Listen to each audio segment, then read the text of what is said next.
বর্ণনা শুনেই রঞ্জন বলল, এখন তো দেখছি সবে 2টো বেজেছে। মহামুনি মার্কণ্ডেয় যখন এখানে স্নান ও পূজার বিধান দিয়েছেন, তখন চলুন আমরা এখানে আর একবার নর্মদায় স্নান করে নিই। রঞ্জনের ইচ্ছামতো আমরা দুজনেই নর্মদাতে স্নান করে এসে দুজনেই কমণ্ডলুর জল রামেশ্বর মহাদেবের মাথায় ঢেলে কিছুক্ষণ উভয়ে করতালি দিয়ে গাইতে লাগলাম, শ্রীরাম জয় রাম জয় জয় রাম। প্রণামান্তে তীর ধরে মিনিট পাঁচেক হাঁটতে হাঁটতেই মোক্ষ তীর্থ অর্থাৎ স্বয়ম্ভুবা মনুর তপস্যা ক্ষেত্রে পৌঁছে গেলাম। এখানে কোনো শিব প্রতিষ্ঠিত নাই। নর্মদা তটের উপর প্রায় 50 ফুট দীর্ঘ এবং 50 ফুট প্রশস্ত এক যজ্ঞস্থলী পড়ে আছে, চারদিক পাঁচিল দিয়ে ঘেরা। উঁকি মেরে দেখলাম চারদিকে ভস্মস্তূপ। আমরা কৌতূহল ভরা দৃষ্টিতে উঁকিঝুঁকি মারছি দেখে দুজন গ্রামবাসী এগিয়ে এসে আমাদেরকে জানালেন, ভগবান মনুর যজ্ঞস্থলী এটি, হাজার বা লক্ষ বৎসরেরও পুরনো হতে পারে। এই গ্রাম জুড়ে যে কোনো স্থানে মাটি খুঁড়লে পাথরের নিচে মুঠো মুঠো যজ্ঞ ভস্ম পাওয়া যায়। এখানে ধ্যান জপ করলে যে কোনো লোক সমাধির আনন্দ লাভ করে। প্রায় প্রতিদিনই নির্জন বন জঙ্গলবাসী মহাত্মারাও এখানে সন্ধ্যা হলেই ধ্যান জপ করতে আসেন, দিনের বেলাতেও আসেন। ভালো করে উঁকি মেরে দেখুন, এখনো 2-5 জন মহাত্মাকে ধ্যানস্থ দেখতে পাবেন। রাত্রে সংখ্যা আরো বাড়বে। এই জন্য এই স্থানকে মোক্ষ তীর্থ বলা হয়। আমরা পাঁচিলের অভ্যন্তরে সঙ্গোপনে উপবিষ্ট কয়েকজন ধ্যানী পুরুষদের উদ্দেশ্যে প্রণাম জানিয়ে পূর্ব দিকে হাঁটতে লাগলাম। নর্মদা এখানে পূর্ব দিক হতে পশ্চিম মুখে বয়ে চলেছেন। মিনিট পাঁচেক গ্রাম্য পাহাড়ি পথে হাঁটার পর একটা ছোট্ট টিলার মতো পাহাড় আমাদের চোখে পড়ল। টিলার মাথায় সাদা ও হলুদ বর্ণের পতাকা পতপত করে উঠছে।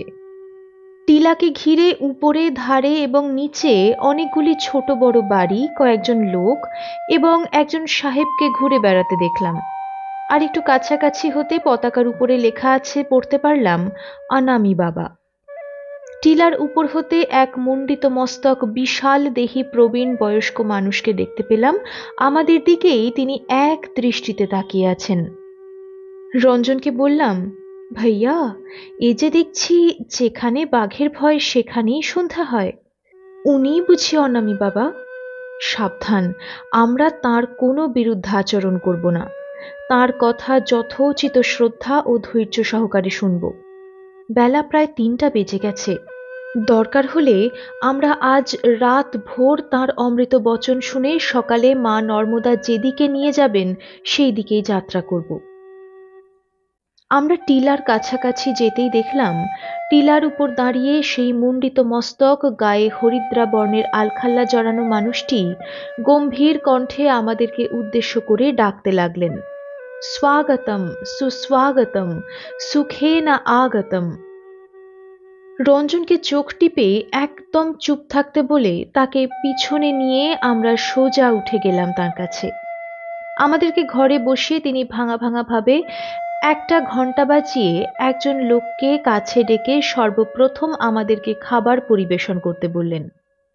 চাপাটি এবং অরহর ডাল ভোজন করার পরেই আমরা তাঁদের দেওয়া জলে হাত মুখ ধুতে বাইরে বেরিয়ে আসার সুযোগ পাওয়া মাত্রই চারদিক পরখ করে দেখতে লাগলাম কোথাও কোনো মন্দির দেখতে পাই কিনা।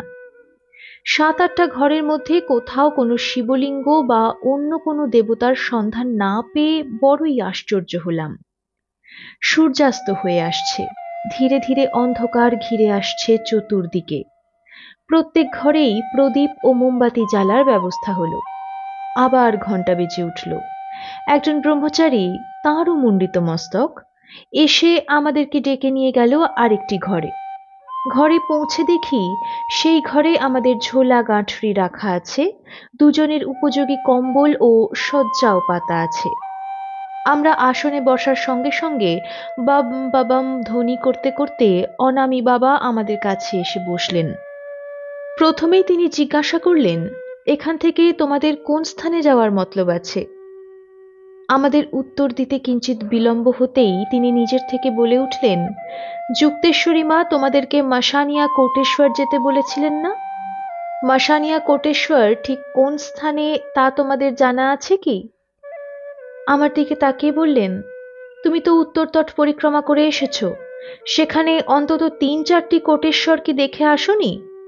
হাসোট থেকে ফিরে এসেছো, হাসোটের কাছাকাছি এদিকে মাইল চারেক আগেও একটি কোটেশ্বর তীর্থ আছে, তাকেও কোনো কোনো পরিক্রমাবাসী ভুল করে মাসানিয়া কোটেশ্বর বলে পরিচয় দিয়ে থাকেন।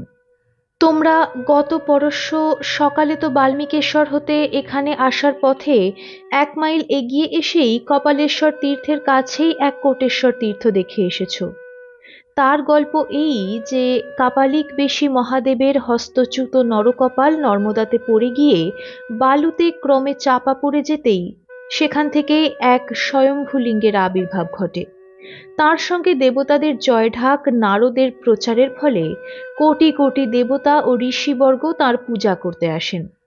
স্থানটি সঙ্গে সঙ্গে কোটেশ্বর নামে প্রসিদ্ধি লাভ করে। দক্ষিণ তটে সিসোদারা গ্রামের নিকটে অনুসুয়া মাতার সম্মুখে আরেকটি কোটেশ্বর, সুলোপানির ঝাড়ি যেখানে শেষ হয়েছে সেখানেও একটি কোটেশ্বর, যেখানে নর্মদা ও কাবেরীর সঙ্গম হয়েছে সেখানেও কোটেশ্বর, চিফলদাহতে ৩-৪ ক্রোশ নিম্নে উত্তর তটে এক কোটেশ্বর, যেখানে তোমাকে ভিলরা বেঁধে ফেলেছিল, যেখানে তোমার প্রাণ সংশয় হয়েছিল, মহাত্মা দিগম্বরজি সহসা আবির্ভূত হয়ে তোমাকে রক্ষা না করলে তুমি বাঁচতে না, মনে আছে তো? নর্মদার এই দক্ষিণ তটে ওরি গ্রাম থেকে ১ মাইল দূরে কোটিনারেও একটা কোটেশ্বর আছে। পুরাণকাররা প্রতিটি কোটেশ্বরকে কেন্দ্র করে গল্প রচনা করেছেন, যেন প্রতিটি তীর্থে অলৌকিকভাবে শিবের আবির্ভাব বা কোথাও কোনো অদ্ভুত কিছুর প্রকাশ ঘটলেই সেখানে কোটি কোটি দেবতা ও ঋষি এসেছেন এবং সঙ্গে সঙ্গে সেই স্থানকে কোটেশ্বর তীর্থ নামে প্রচার করা হয়েছে। একমাত্র মহামুনি মার্কণ্ডেয় ছাড়া আর কোনো পুরাণকার নর্মদা তটে আদৌ এসেছিলেন কিনা সে বিষয়ে আমার ঘোরতর সন্দেহ আছে। তবে যুক্তেশ্বরী মা কথিত মাসানিয়া কোটেশ্বরের কাছাকাছি তোমরা পৌঁছে গেছো, এই জেনে তোমরা নিশ্চিন্ত হও। এখান থেকে মাত্র মাইলখানিক এগিয়ে গেলেই তোমরা নর্মদার এই দক্ষিণ তটেই একটি মহা শ্মশান দেখতে পাবে। সেখানে একটি প্রাচীন বটগাছের তলায় শ্মশানেশ্বর মহাদেব প্রতিষ্ঠিত আছেন। ওই কোটেশ্বরই মাসানিয়া কোটেশ্বর। অনামি বাবার কথা শুনে আমরা দুজনেই, বিশেষত আমি, দারুণভাবে চমকে উঠলাম। আসার পথে এর প্রসঙ্গে যে দু একজনের কাছে শুনেছি তাতে তার সম্পর্কে যে কোনো নূতন লোকের পক্ষে কোনো সৎ ধারণা হওয়া সম্ভব নয়। সম্ভব হলে আমরাও সুকৌশলে যে কোনোভাবে একে এড়িয়ে যেতে পারতাম।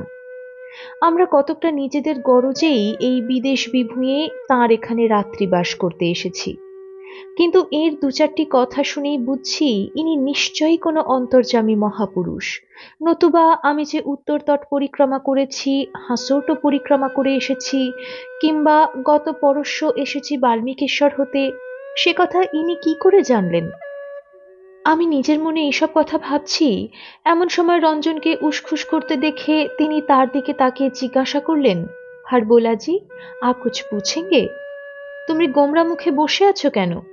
আমার এখানকার নিয়ম হলো হস बोल खफा ना हो किसी से, यही जगत का रीत नफा ना हो किसी से। অর্থাৎ যা বলবে হেসে বলবে, দিল খোলসা করে বলবে, গোমরা মুখে বসে থাকবে না, কেবলই কোনো মতলব সিদ্ধি বা লাভের তালে বাত কি বাত কোনো কথা বলবে না, এইটাই জগতের রীতি। এই কথা শোনার পর আমি রীতিমতো ঘেমে উঠলাম এই শীতের রাত্রেও। রঞ্জনকে কেবল যুক্তেশ্বরী মাই ঠাট্টা করে বলতেন হারবোলাজি, সে কথাও দেখছি এই মহাপুরুষের অজানা নাই। বাবার আশীর্বাদে এই ক্ষুদ্র জীবনের মধ্যেই অনেক মহাপুরুষের সাক্ষাৎ পেয়েছি, কিন্তু এরকম বিচিত্র ও অলৌকিক অন্তর্যামিত্বের অধিকারী মহাপুরুষের সংখ্যা আঙুলে গুনেই বলা যায়। গম্ভীরভাবে তাকে অপাঙ্গে দেখছি, তিনি নিজেই আমার দৃষ্টিতে দৃষ্টি স্থাপন করে বললেন, প্রলয় দাসজি, দিগম্বরজি, সোমানন্দজি, যুক্তেশ্বরী মা এবং তোমার বাল্য কৈশোরে দেখা পাগলি মা প্রভৃতির নাম আঙুলে গুনে গুনে তাদের কয়জনকে অন্তর্যামী থাকে ফেলতে পারো তার হিসেব কষতে থাকো। ইত্যবসরে আমি হারবোলাজির পেট টিপে প্রশ্ন করি, রঞ্জনের দিকে তাকিয়ে ঘুষি পাকিয়ে বললেন, পেট মে ঘুসা খানে কা কোই সাধ না হো তো কুছ পুছিয়ে তো জি। রঞ্জন ঘাবড়ে গিয়ে তাকে বলল, ব্রহ্মতত্ত্ব ও ঈশ্বর সম্বন্ধে কিছু জানতে চাই। রঞ্জনের কথা শুনেই তিনি তার বিশাল কলেবরটি দুলিয়ে দুলিয়ে হো হো করে হাসতে থাকলেন। সে কি গমকে গমকে হাসি! কি বললে? ব্রহ্ম? ব্রহ্মের কথা জানতে চাও? ব্রহ্মতত্ত্ব? ব্রহ্মের কথা জিজ্ঞাসা করতে নাই, বলতেও নাই। এই কথা কি তুমি কখনো শোনোনি? এই বলেই তিনি কিছুক্ষণ চুপ করে রইলেন, চোখ বন্ধ করে। প্রায় 5 মিনিট গুম হয়ে বসে থেকে তিনি বলতে শুরু করলেন, সকল বস্তুই ব্রহ্মের দ্বারা নিয়ন্ত্রিত, নিয়মিত। এই যে তোমার আমার শরীর, অর্থাৎ জীবাত্মা মানেই তাঁর শরীর মাত্র। তিনি তারও নিয়ন্তা। তিনি কেবল সাক্ষী দ্রষ্টা স্বরূপ। তার অপরিবর্তিত নিয়মে বিশ্ব পরিচালিত হচ্ছে। তিনি আত্মারও আত্মা, তিনি পরমাত্মা। শ্রুতি বাক্যে পাবে, দ্বা সুপর্ণা সয়ুজা সখায়া সমানং বৃক্ষং পরিশস্বজাতে। জীবাত্মা পরমাত্মার কিরূপ সম্বন্ধ? না, দুটি পাখি যেমন একটি বৃক্ষ আশ্রয় করে বাস করে, সেই রকম জীবাত্মা ও পরমাত্মা এই দেহকে আশ্রয় করে আছেন। তাঁরা সখ্যভাবে সংযুক্ত হয়ে আছেন। জীবাত্মা স্বাদু ফল ভক্ষণ করছেন, অর্থাৎ নিজের কর্ম ফল ভোগ করছেন, কিন্তু পরমাত্মা কেবল সাক্ষী স্বরূপে তা দেখেন। তবে তিনি যে কেবল মানব দেহে সংযুক্ত আছেন তা নয়, তিনি সর্বত্র বর্তমান রয়েছেন এবং সকল পদার্থই তাঁর বিরাট শরীর। ঊর্ধ্ব দৃষ্টিতে তাকিয়ে তার চোখের সামনে যেন কেউ দাঁড়িয়ে আছেন, তাকে প্রত্যক্ষভাবে সরাসরি যেন বলছেন। এইভাবে বলতে লাগলেন, তুমি স্ত্রী, তুমি পুরুষ, তুমি কুমারী, তুমি বৃদ্ধ রূপে দণ্ড ধারণ করে ভ্রমণ করো। আবার তুমি বিশ্বতোমুখ হয়ে সর্বত্র বর্তমান। তুমি নীল বর্ণ ভ্রমর, তুমি হরিত লোহিত বর্ণ পক্ষী, তুমি সমুদ্র, তুমি অনাদি, তুমি বিভুরূপে বর্তমান রয়েছ, যাতে বিশ্বভুবনও রয়েছে।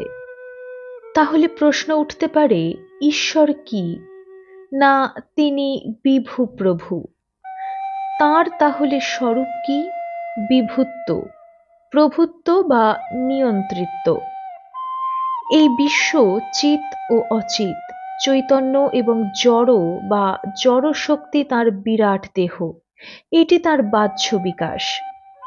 এটি রূপান্তরিত হয় বটে, কিন্তু কখনো ধ্বংসপ্রাপ্ত হয় না। অতএব তিনি সৎ বা সত্য।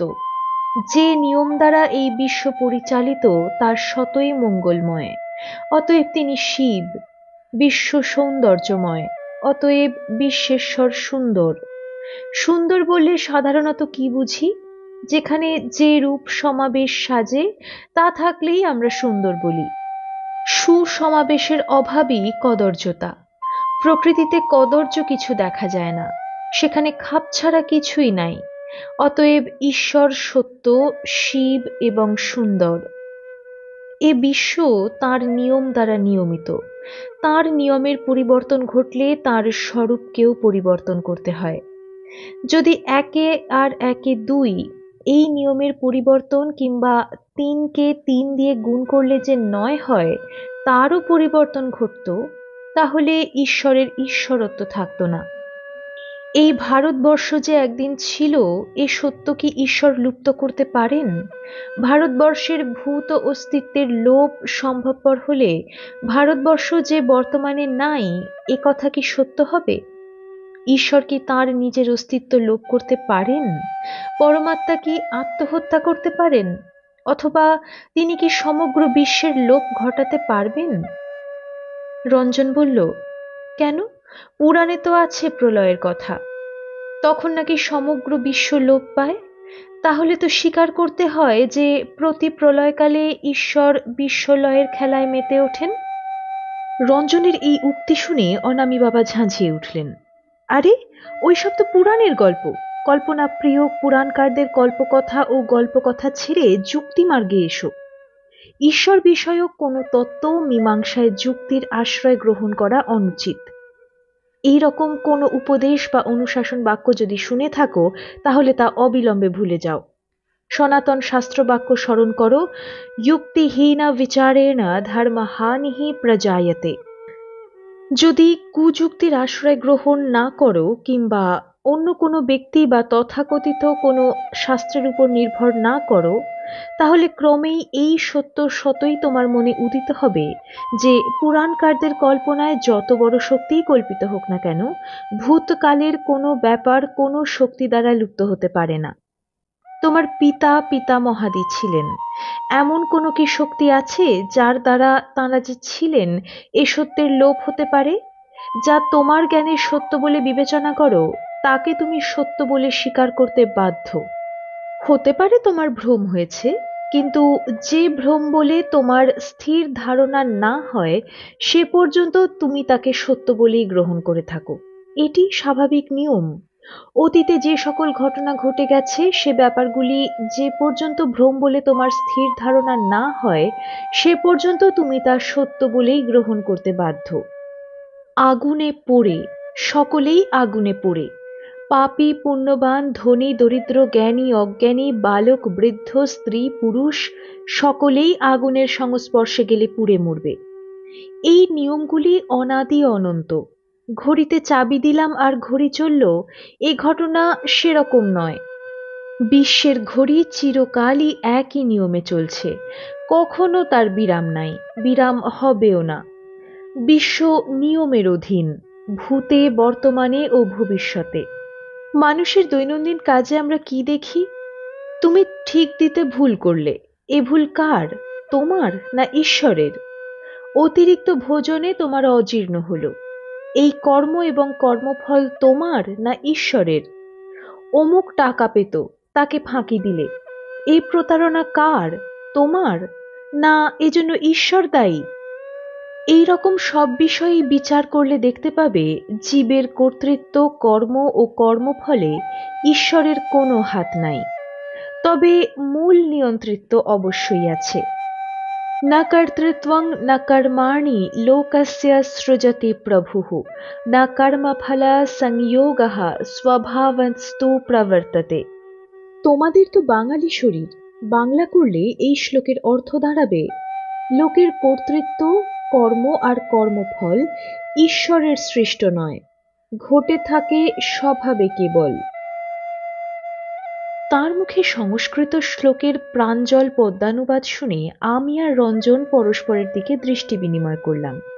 তিনি সেদিকে ভ্রুক্ষেপ না করে আপন বেগে বলে যেতে থাকলেন, এর মধ্যে কোনো দৈব বা অমানুষিক শক্তির খেলা নেই, এ তোমরা বেশ বুঝতে পারছো। কিন্তু আরেকটু বুঝতে হবে ঈশ্বরের স্বরূপ নিয়ন্ত্রিত। কার্যকারণের নিত্য নিয়মাধীন এই বিশ্ব, কার্যকারণের নিয়মাধীনই যদি জগৎ হয়, তাহলে জগদীশ্বরের স্তবস্তুতির স্থান কোথায়? যতই স্তবস্তুতি করো না কেন, ধানের বীজ হতে গম জন্মাবে না। জ্ঞানী অজ্ঞানী, ধনী দরিদ্র, সকলকে ধান বীজ হতে ধান উৎপাদন করতে হয়, কারণ ধান উৎপাদনের নিয়মের মধ্যে ধানের সত্তা রয়েছে। যেমন খাদ্যোৎপাদনে তেমনি মনুষ্য উৎপাদনে। মানুষের প্রত্যেকটি কর্মই একটি কারণ এবং তার ফলও ধ্রুব। শুভ কার্যে শুভ, মন্দে মন্দ ফল, এই বিধান রোধে নাই কারো বল। পরমাত্মা কোনো বিশেষ ধর্ম বা সম্প্রদায় বিশেষের পক্ষপাতী নন। মন্দির, মসজিদ, গির্জা, নর্মদা তট বা গঙ্গা তট কোনো কিছুই তার প্রিয় বা অপ্রিয় নয়।